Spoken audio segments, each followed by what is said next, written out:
Hey, happy March of the Writers. This is a prompt for the month.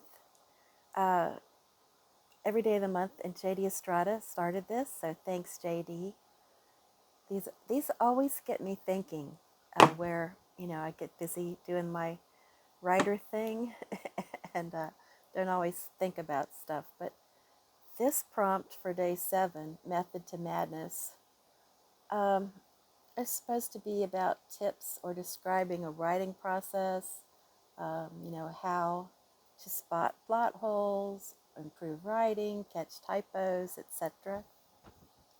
So, to answer this, my answer is different now than it would have been 2 years ago because in summer of 2023, I had a blood clot in my brain, which stopped me for a while and slowed me down in a lot of different areas because when I first came home from the hospital, I couldn't even read a line of text because the letters wouldn't stay still.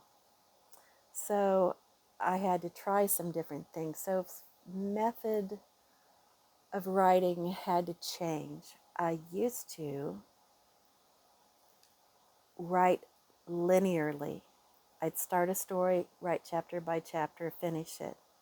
I was often on deadlines. I wrote for 5 small presses. When I did that, I got in the habit of really pushing, burning the midnight oil, eating bagfuls of dark chocolate M&Ms to fuel it, to meet deadlines, and sending books in, it's due at midnight. I'm getting it in at 12:01, working really hard. 5 is too many. Don't do that to yourself. If you have to eat handfuls of M&Ms to stay awake to write your book, that is not a healthy practice. My first book came out in 2008, an ebook. So we're talking way back then. I could not do that now. It would not be healthy to do that now. I would not suggest anyone to do that now. But I've had to kind of go the other extreme because when I came home, I couldn't read. I was listening to a lot of audiobooks. I was listening to podcasts, so any learning or things I could do to help learn how to improve my writing had to be audio. That's about the time I started to experiment with writing dictation. And not by buying programs, but Word has it, a function. You just click the little dictation button and you start talking. And there's a process to learning that, though, because if you don't say, like, let's just give a short example. Today is a beautiful day, period. Then that makes a sentence. If you don't say period and you say the sentence and you go to the next sentence, you end up with no punctuation. So you must add, let's say Jack, Jill, and Samantha ran down the hill. Well, it'll run them all together unless you say Jack, comma, Jill, comma, Samantha. You have to add the punctuation. And when you do that, you don't have to spend quite so much time fixing it. If you just talk it into the system, then you're going to spend a lot of time going back to fix what you just wrote. So is it faster to dictate? Only if you're doing it the second way.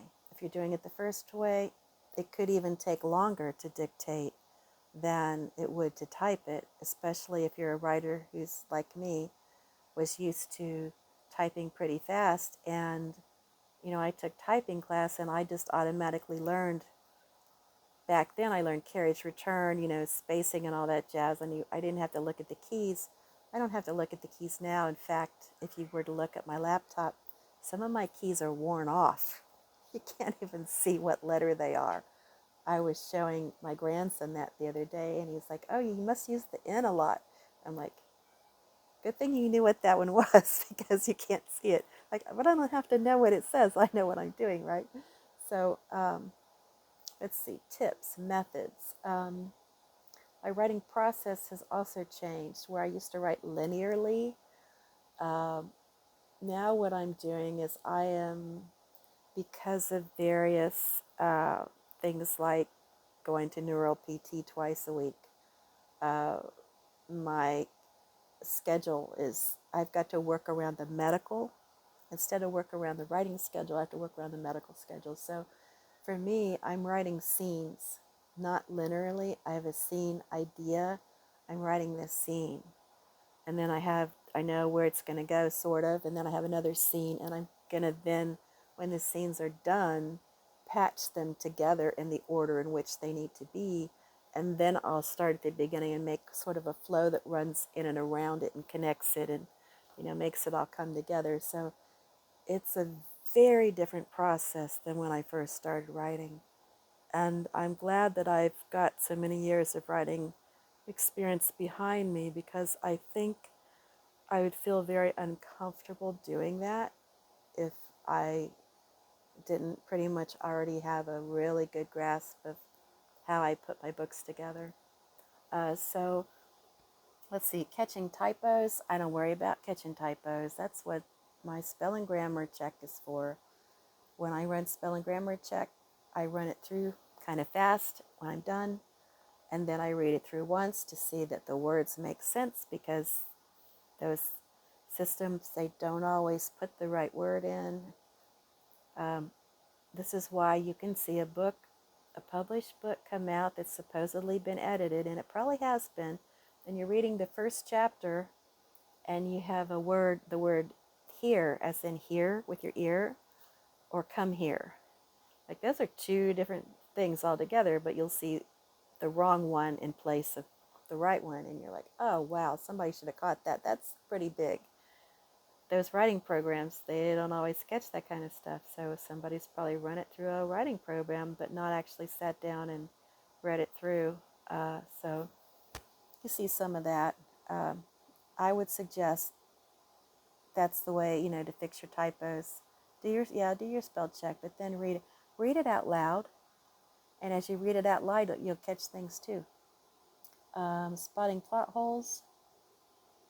Honestly, I think you need either an editor or a beta reader to help you with that sort of thing, because as far as myself, I'm too close to the story. I know what's happening. I know what's happening on the page, but I also know what's happening off the page. So if it somehow didn't get on the page, I might miss a little thing here or there. And then someone's reading in there and like, what's this? What's here? And I'm like, oh, yeah, that's supposed to be there. Why isn't that there? I thought that was there. You can get really caught up in the story, which you need to be to flow and get the good stuff down. But that's how you end up with these little missed things, hiccups, I call them, like, oop, something, it's not flowing, it's hiccuping. What goes there? So those are the only tips I have as far as fixing stuff. I don't claim to be an editor. My work needs to be edited. My first book had 5 editors. I learned a lot from them. I don't make the same mistakes that I did starting out, but I still make mistakes. And kind of like when I sold advertising, my eyes would look at the ad copy, make sure it's good. And then my graphic artist is also looking at it. But then the advertising sales reps, we'd trade each other. Here, look at mine, I'll look at yours, see if we miss anything, any typos or anything. So you need a fresh pair of eyes for that final look, because if somebody's read it once, you only come fresh to the page once. Once you've done that, you're not fresh to the page anymore. So a good final run through by somebody would be a good thing. Those are all the tips I have for the day for writers for Method to Madness, which is prompt number 7, March of the Writers. Happy writing, and have a beautiful day.